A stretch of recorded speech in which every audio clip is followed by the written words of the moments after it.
শুক্রবার নোয়াগাঁও পঞ্চায়েতের কমিউনিটি হলে কৃষকদের নিয়ে এক মত বিনিময় সভা অনুষ্ঠিত হয়। উপস্থিত ছিলেন মন্ত্রী রতনলাল নাথ, ছিলেন ASLN এর প্রজেক্ট ডিরেক্টর জানান, এই প্রকল্প আগামী বছর শেষ বছর, তাই এই প্রকল্পের অধীন 1 কোটি টাকার মঞ্জুরি দেওয়া হয়েছে, যেটা 100 দিনের মধ্যে সম্পন্ন করা হবে। 25 লক্ষ টাকার পিগারি, গোটারি, মৎস্য চাষ এবং কৃষিকাজ খরচ করা হবে। আরো 25 লক্ষ টাকা আদা, হলুদ এবং বিভিন্ন ফলের বাগান নির্মাণের জন্য খরচ করা হয়েছে। তারপর পূজার পর থেকে শোখা মৌসুমে জলাধার নির্মাণ কাজের জন্য 35 লক্ষ টাকা ব্যয় ধরা হয়েছে। আজ মন্ত্রীর পৌরোহিত্যে বেনিফিশিয়ারিদের হাতে তাদের ওয়ার্ক অর্ডার তুলে দেওয়া হয়েছে। এছাড়াও 150 জন কৃষককে 2টি করে নারিকেল, আম এবং কাঁঠালের চারা প্রদান করা হয়েছে। উপস্থিত মন্ত্রী রতনলাল নাথ এই সভায় কৃষকদের নিয়ে বিস্তারিত আলোচনা করেন।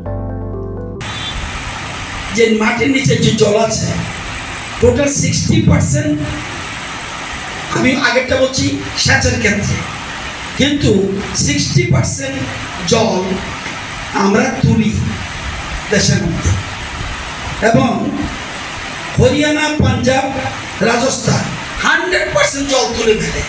তাদের ভবিষ্যৎ আগামী দিনে ভয়ঙ্কর, মানে নিচে আর জল নেই।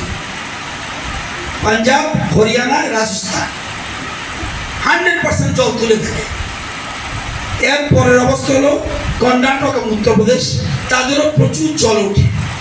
পশ্চিমবঙ্গের জল উঠায় 49%, 45%। উত্তরপূর্ব আসাম 13% জল উঠায়। ত্রিপুরা 9.97, মানে 10% মাত্র জল তুলি। মানে আমরা খুব ভালো জায়গায় আছি, অর্থাৎ প্রয়োজন বোধে আমরা মাটির নিচে জল পাব। তো আমাদের ভবিষ্যৎ প্রজন্মের জন্য এটা খুব গুরুত্বপূর্ণ। পাঞ্জাব, হরিয়ানা এবং ওই রাজস্থান আগামী দিনে কঠিন দিন আসছে। আমাদের রাজ্যের পরিস্থিতি ভালো, তাই এই প্রকল্পটা আমরা টাকার মধ্যে রাখলে উনি বৃষ্টির জলকে ধরে রাখবেন কোথায়? পুকুর কেটে জল ধরে থাকবে। ওই জল ধীরে ধীরে ধীরে ধীরে মাটির নিচে যাবে। তাহলে আর কি? গাছ লাগানো, প্রচুর গাছ। আজকে আমরা 150 প্রায় 450 গাছ আমরা দেবো। নারকেল গাছ, কাঁঠাল গাছ এবং আম, এই 3টা চারা দেবো। 150 অর্থাৎ গাছ লাগালে আপনার বৃষ্টি